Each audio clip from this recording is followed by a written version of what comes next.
Every single year I say this is going to be the very best AGM ever, and every year I'm right. So it's just a thrill to be here. I went for a run on your beautiful waterfront today, and I never cease to be amazed at how beautiful it is. And you still have a natural shoreline, a river right in a city still is not all cemented up, which makes me really happy. So I had a speech to give you tonight. Ended up looking really negative. I was going to tell you that in the year 2000, there were 111 billionaires in the world, and this year there are 1,428. Just as an example of how we, the 1%, or as Joseph Stiglitz calls it, the rule by the 1% for the 1%, all for, by, and of them. And what it looked like, and I thought, that's too negative. I'm not going to do that. So off those notes went, and what I want to talk to you a little bit, just very briefly about tonight, is hope. As I believe that hope is a moral imperative. One thing I really hope is that the Harper government is so damaged by this scandal that it never comes back in any form.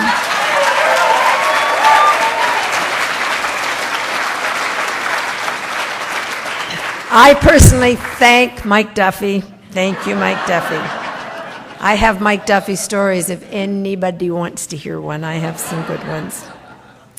But I just want to say to us that we are in this room, I would think most of us consider ourselves activists, and we certainly consider ourselves stewards of what people who've gone before us have fought so hard for. And I just got thinking tonight, rather than that negative speech, that I just wanted to share some good stories with us and to remind us that if we didn't exist, our country and our world wouldn't look the way it does. And I don't mean we, the Council of Canadians. I mean we, a movement that cares so deeply. I got thinking, for instance, about health care, and we're really in a battle because in 2014, the current accord comes due, and we know that the Harper government is planning to start the process of removing the federal government in a serious way from the funding formula. But I got thinking, now what's the good news here? The good news is Stephen Harper hates public health care. He has said so for years. When he was head of the National Citizens Coalition, which got set up, by the way, to fight public health care, Colin Brown, the founder, used to say that it would murder Canadians. He used to say on a regular basis that he wanted to get rid of public health care, and it was one of his goals. He doesn't dare do it. And you know why he doesn't dare do it? Because our movement is so strong. Our attachment to our universal health care system is so powerful that one of the latest polls show that 96% of Canadians, and that includes people who vote Conservative, don't want anybody playing with the public nature of our healthcare system. So he has no choice but to come in through the back door. He couldn't possibly come in through the front door and ever say openly that I'm going to get rid of it. And I think that if it hadn't been for our movement, and I don't mean the council alone, I mean all of the work of all of our allies together, we would not have our healthcare system. And I'm going to say this to you, Stephen Harper will be gone one day, and our public healthcare system will be intact. He will not take it with him.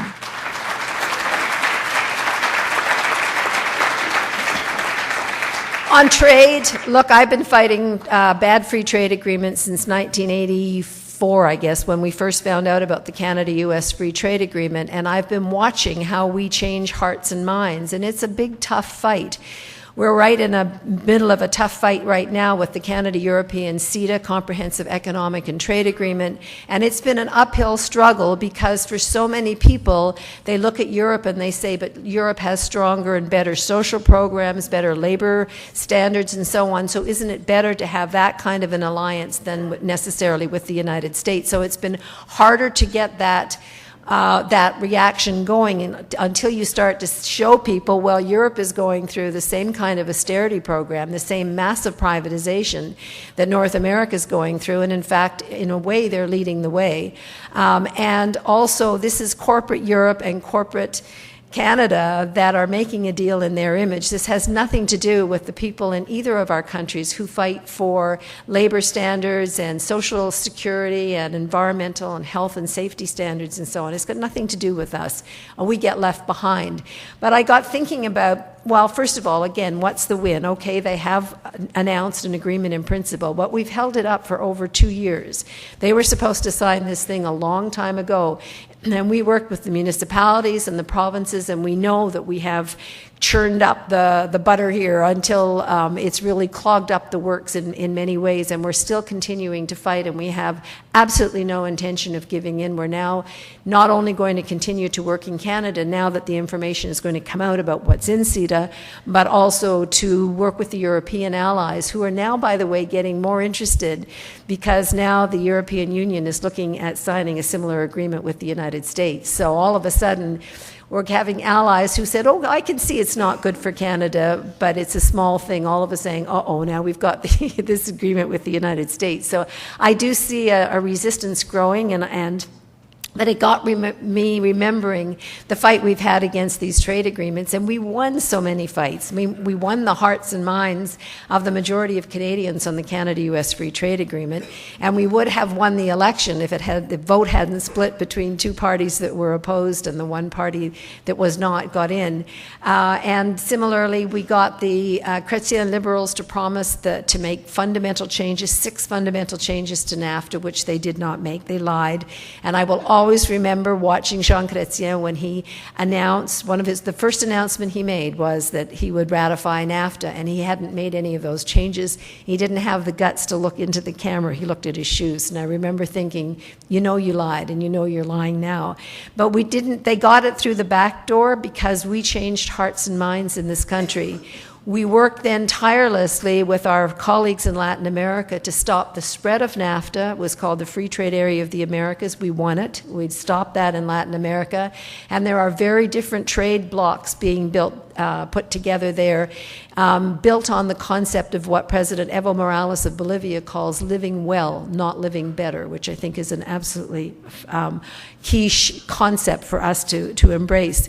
We fought and won. We led the fight globally against the Multilateral Agreement on Investment, which was a horrible agreement that would have given corporations all over the world the same rights that corporations now have in NAFTA to challenge the regulatory regimes and the internal rulings of governments of other countries. And in fact, it was, we were so successful that it was kind of like it took everybody by surprise, and all these articles of explanation around the world. Who are these people? What did they do?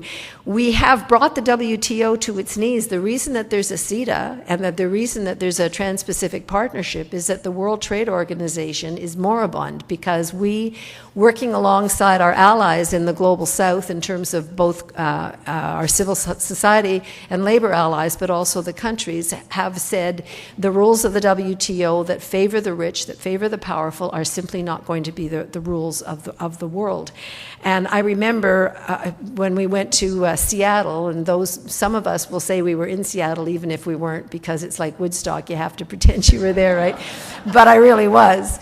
And remember, we opened with a huge conference, a big teach-in at the Benaroya Hall in Seattle on the Friday evening and the weekend of the beginning of the summit. And then people kept saying, oh, we're going to shut it down, we're going to shut it down. And I thought, we could never, right? I walked out on that hall that night on that stage, and it was one of those auditoriums that you look up, and there were 3,000 people just roaring with energy. And I said, when I came to my turn to speak, they should be worried, as I knew we were going to shut that down, and we shut that down mightily. And in fact, it was really interesting. The Pentagon asked the Rand Corporation after that to do a study on who the hell were we. And the Rand Corporation said, well, we don't know.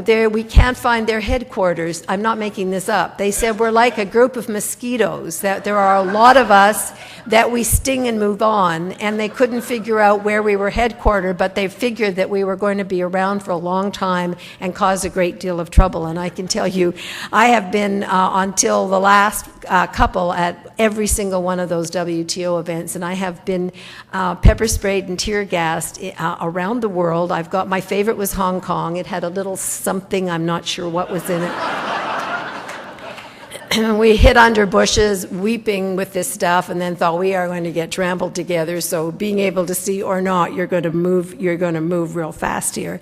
But I just tell you a nice little story. When CETA was first, this Comprehensive Economic and Trade Agreement was first announced, I was invited and went with Brent Patterson, our political director, to meet with a man named Mr. Brinkman, who was the EU ambassador to Canada, and all the ambassadors from all the countries in Europe, because they said, in quite astonishment, we were told there was going to be no opposition to this CETA, and lo and behold, you are opposing, and it looks like you're not alone.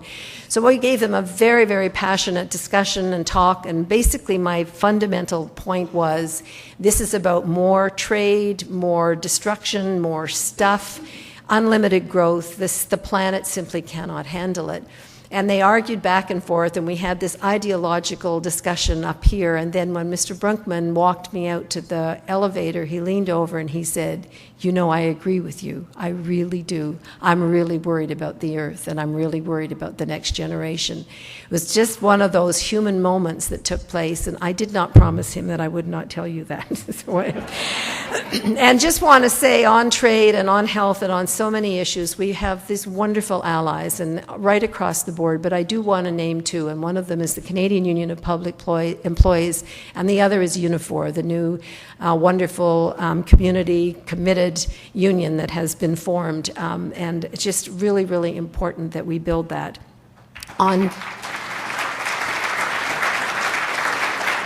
On energy and climate, look, we know what we have up against, what we're up against. We know, I mean, the fracking fight, which you're going to hear more about tonight and over the weekend, the bitumen bubble in Alberta, where they're continuing to produce this stuff, even though they don't have ways to move it out. All of that's true. Just a new study from Environment Canada today says that Canada is not going to meet its 2020 greenhouse gas emission reduction agreement.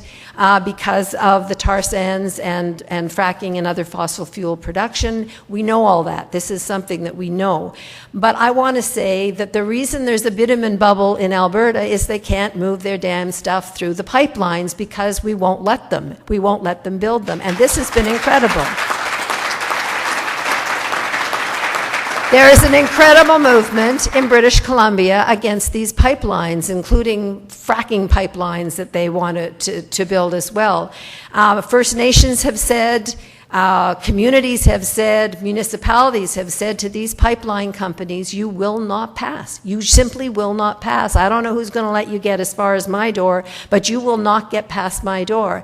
And so they've been putting, for a while, huge eggs in the Keystone XL basket. But we have also, with our American allies, held that up as well for 3 years, got them to reroute, and they still do not have the go-ahead from the Obama administration, and I may be all alone in believing that he's going to say no to them. But I believe that they know something, because now they're putting their eggs, new eggs, in a new basket, which is the Energy East pipeline, which would take bitumen and other crude from Alberta through Saskatchewan, Manitoba, Ontario, Quebec, New Brunswick, to a deep port in St. John, New Brunswick, to be exported away. And this is not about energy for Eastern Canadians. This is not, that is not the intent of this. It is to find a way to export that material. And we're very, very concerned not only about those pipelines, but the increase in traffic, truck traffic, train traffic, and even what we're finding now is much more traffic of this and the fracked oil across the Great Lakes. So, but I just want to say that again, if it hadn't been for our movement, if it hadn't been, and again, I'm not talking about the council certainly alone, if it hadn't been for our movement, that stuff would have been moving years ago. We have put up a ferocious fight. We will continue to put up a ferocious fight, and we will take back energy policy in this country and convert it to a sane, sustainable, alternative future.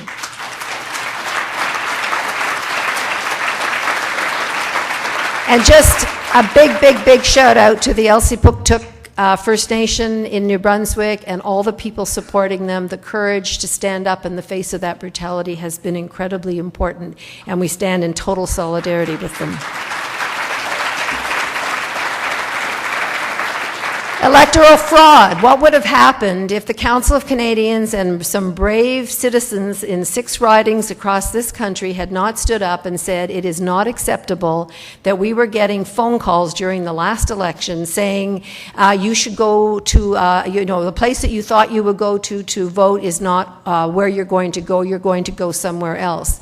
And I just want to say to you that was one of the most exciting things that we've ever been involved in. We weren't the plaintiffs. The plaintiffs came from these 6 ridings, but we did back them up financially and morally and in every other way. And it was a big undertaking. When Stephen Schreiben, our fearless legal counsel, came and when we first talked about this, he thought it would be within one framework of cost. But of course, as the other side threw one nasty, horrible challenge after another at us, the cost grew and grew and grew. But people across this country opened their pockets and they said, what you're doing matters. And we got the most incredible ruling. The Federal Court of Canada said not only did fraud occur, widespread fraud occur during the last election, not only did it negatively impact on the election, but that the very likely source of it was the database of the Conservative Party of Canada. And I think to get that out, if it hadn't been for us, if it hadn't been for our movement fighting back and saying it's not good enough, that would have been buried 2 years ago and would not be an issue on the table now, and I'm really proud of that.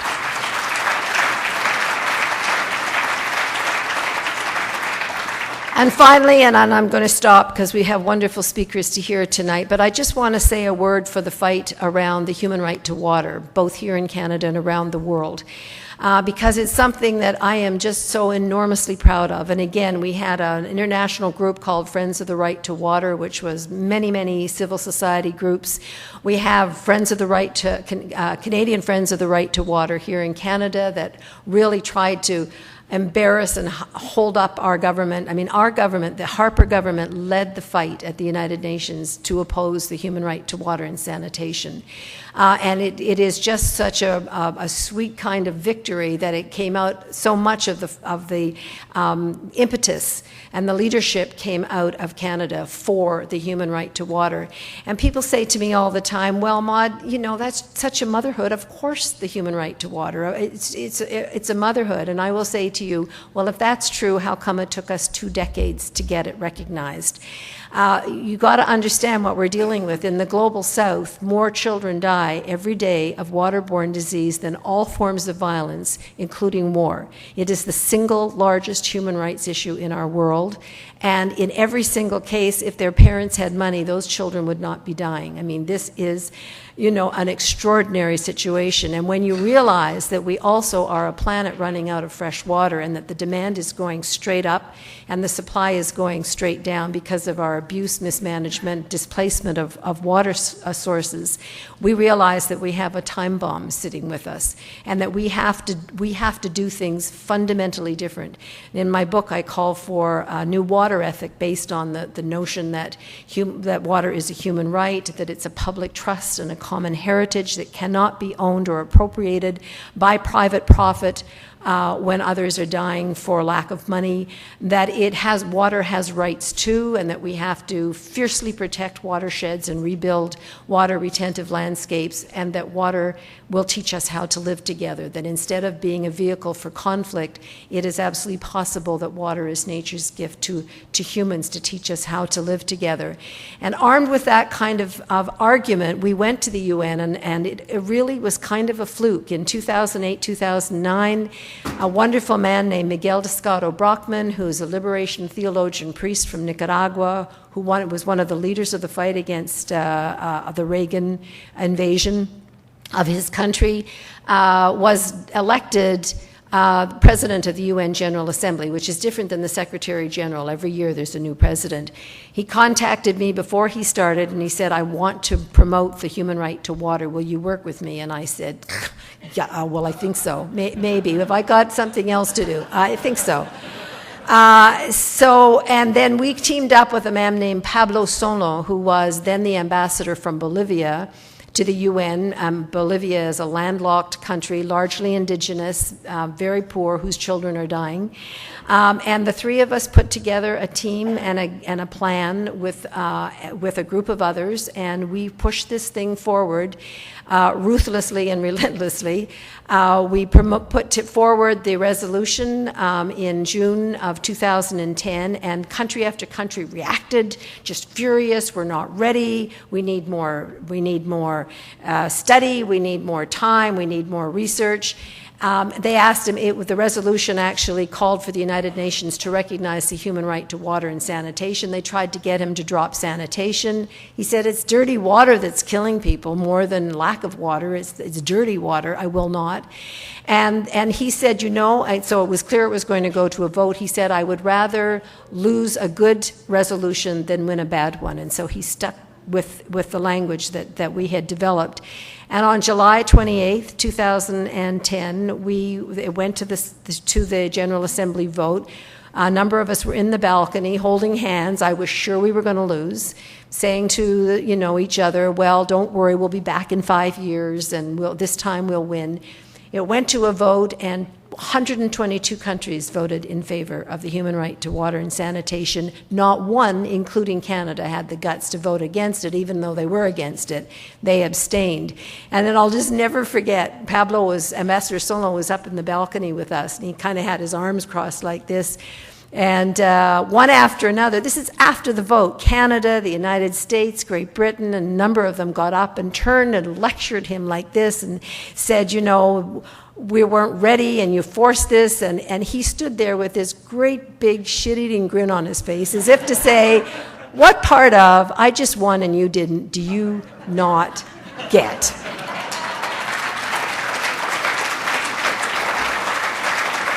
And I will tell you, the human species took an evolutionary step forward that moment. And whether or not governments signed on or like it or not, they are all now bound by the obligations that have been created under this new resolution. 2 months later, the Human Rights Council spelled it out. This is what it means. This is what governments must do. And only months after that, we had our first test case when the Kalahari Bushmen of Botswana, who live in the Kalahari Desert as hunter-gatherers, who were being displaced off the desert because their government had found, and De Beers had found diamonds in the desert, and they wanted them gone. So they started putting them in settlements, and there was a lot of alcoholism and suicide and drug abuse, so the people started coming back, so the government smashed their bore wells so they couldn't get water. And they went back to court, to the middle-level court, and the court said, no, you can go back to the desert, but you don't have the right to water. That happened. That decision came 2 weeks before the UN resolution on the human right to water. Armed with the human rights resolution on water and sanitation, they went to the Supreme Court only months later, and this time they won unanimously not only the right to go back to the desert, the right to have their bore wells open and it cited the resolutions on the human right to water, but also to recompense. And it was just an absolutely lovely moment. There's a man named Roy Sassana who is one of the leaders there. He got the Right Livelihood Award the same year that I did in the Parliament in Sweden, in Stockholm, Sweden, which happens in December, so it's cold and very dark. It gets dark about 3 in the afternoon there. So all of the Parliament is done lit up in candles and torches. It's just beautiful, and a choir sings us in. Everybody was all dressed, and men were in tuxes and this and that. And Roy Sassana wore his loincloth and spear. I just loved him. He got up in this 600-year-old Parliament it was just so beautiful in there, and he in his loincloth and spear, and he talked about the right to be a hunter-gatherer and what it meant to live the values that you have lived with all your life. Well, my favorite photo is Roy Sassana standing beside this bore well that got reopened because of this resolution that we put forward. So I want you to feel tonight, as we enter this weekend, as we start gearing up for what's going to be a really tough election, as we stand together with people who are on the front lines, who are putting their bodies, the way Lois did, on the front lines of struggles around this country and around the world, to be proud of what we're doing. We are hope. We are determined. We know what we want. We have a dream. We know what it looks like. Nobody can tell us that it's wrong. It is growing. It's growing like a soft wind within young people, within the communities of young people, and it is creating the very closest relationship I have ever seen in all my years of activism between First Nations and non-First Nations people in this country, and it is the hope for our future. It's going to take the rest of our lives. It's going to take the rest of our lives to undo the damage that has been done and to really do this right. But then, what else have we got to do? Thank you.